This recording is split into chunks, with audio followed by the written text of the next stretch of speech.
This is a great question, and it's one we haven't really talked about recently. So I'm going to do another video about it. So this is your pelvic floor.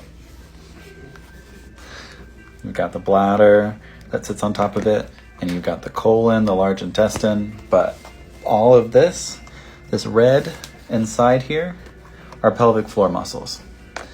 In those with vaginas, there's 14 muscles, and then those with penises, there are 12.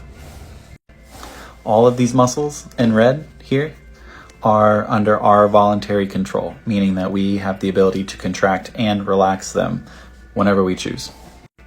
So a lot of what I see in the clinic are patients with an overactive pelvic floor, meaning that these muscles are contracted or they're in a heightened state of contraction, so much so that they have lost or have a decreased ability to relax or lengthen like they should. I always give the analogy of somebody's bicep. Our bicep has to be able to relax, has to be able to straighten and contract in order to perform activities that we do every day. Drive, eat, cook, all the things. And so when our pelvic floor muscles lose that ability, they're stuck in a contracted state like this. Things like penetration become painful, putting in dilators or tampons, or whether it's front penetration or back penetration, all kinds of penetration can become painful. Urinary dysfunction, constipation, things like that. And so how does one relax their pelvic floor muscles?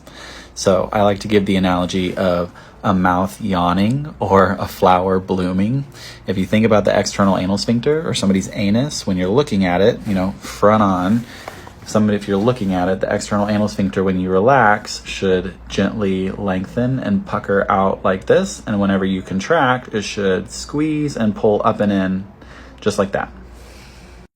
There are a couple good ways to try this at home. You can use a mirror and literally put it in between your legs and see if you're able to actively lengthen the pelvic floor out and contract and pull up and in, not squeezing your glutes or your butt cheeks or your inner thighs.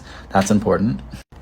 Another way is to sit on like a soft, squishy chair or like a yoga ball, a Swiss ball, and think about in lengthening the pelvic floor and dropping the pelvic floor down to come into contact with those surfaces, and see if you can feel the pelvic floor or the perineum drop into those surfaces.